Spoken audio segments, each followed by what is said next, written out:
The severity of the refugee crisis between Europe and the Middle East and North Africa is certainly clear from the numbers, but it's also clear when you see from the point of view of one of the people in the boats crossing the Mediterranean from Syria to Europe, how difficult it is, how likely death is, but they risk it for the chance of making it to a potential new home. We've got a short video clip showing you how packed these boats can be.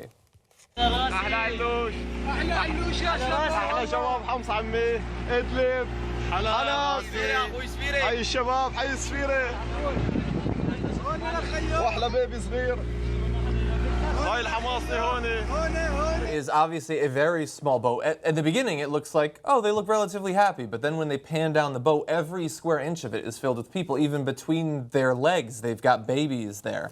And if they make it very quickly to Europe, and if they're rescued off the coast of perhaps Italy or another country, then no problem. But if they have to stay in that tiny little boat for a day or 2 days or 3 days, that is what leads to the absolutely devastating death tolls that we've seen recently of people starving to death, dying of thirst, suffocating in trucks and things of that sort. Let's check in with our correspondent, Kurt Schilling, find out what percentage of those people are Islamic extremists.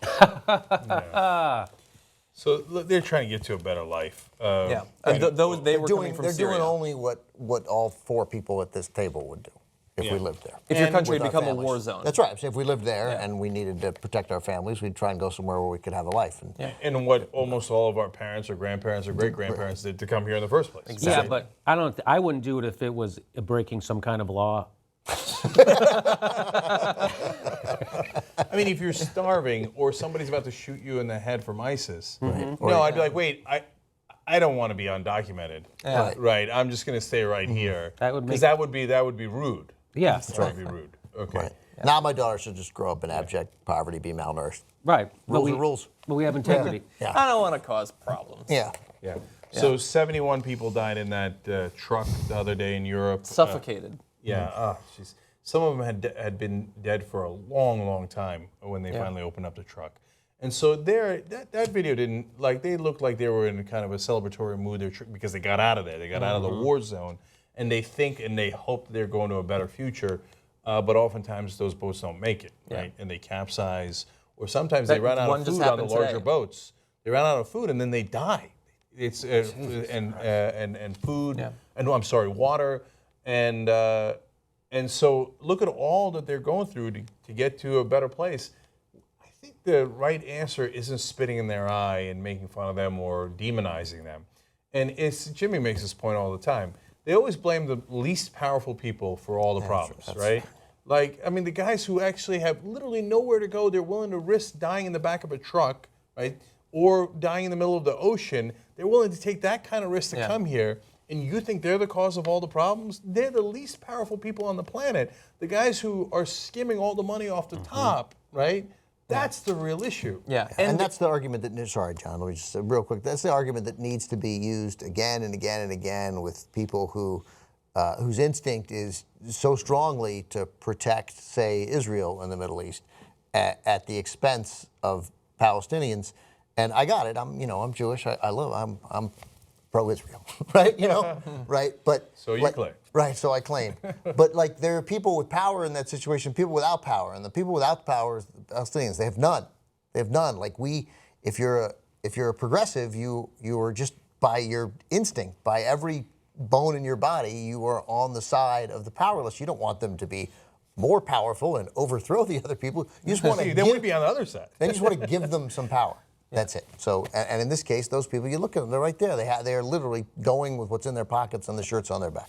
Yeah, and so I love the opportunity to look at one individual boat. We do have to remember, though, we're talking about absolutely gigantic numbers. I had read, this is earlier in the year, it was something like 100,000 people had been brought into just Italy at that point in that year. So we're talking about absolutely huge numbers. And they're probably going to get a fine because those weren't regulation life jackets. Some of those guys were wearing, and they probably don't even care. They're such lawbreakers. Exactly. Scofflaws. Scofflaws. Hooligans. Mm-hmm. Jesus Christ. Ruffians. Yes. Really fast. So the thing that I want to focus on last in this is that it's easy for somebody who hates Muslims or hates immigrants generally to look at that boat and say, I don't like those people for what they're doing. But before they got on the boat, they were in Syria. And Syria is a country that's been destabilized in pretty much every way that a country can be destabilized. And that didn't just happen by itself, devoid of any international influence.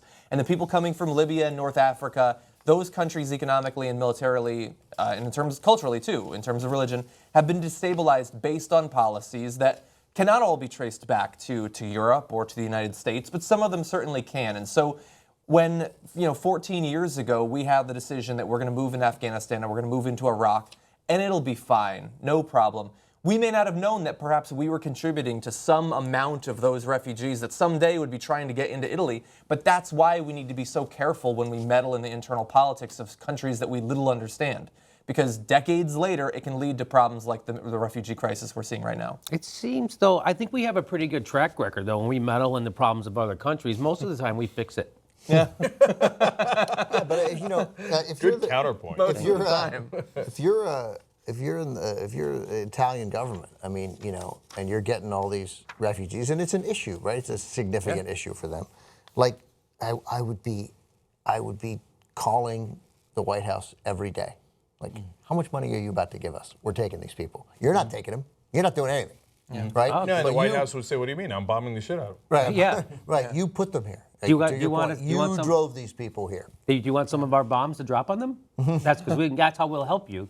Because again, we forget the genesis of the Syria problem was caused by Iraq was caused climate by change, right? There was a drought, a huge drought. Right. And that destabilized the country. Of course, Assad overreacted to the protests because, anyway, so we've talked about that on this show. So when Assad went to the UN and said, hey, we're having problems, we're having a drought, can you help us out? And they said, no, we're not going to help you out. But if there's a revolution in your country, we'll fucking bomb you. Right. Yeah. It's, I don't know, we have a significant responsibility, not just because we caused it, but also because these are exactly the kind of people who John McCain was talking about. These are, you know who those people on those boats are? Those are moderate Syrians. Mm-hmm. All of them. They're all moderate Syrians. If they were radical Syrians, they'd stay. They'd be like, ooh, civil war. Yeah. I'd jump in it. No, those are the guys trying to get the hell out of a civil war because they're not radicals. They don't want.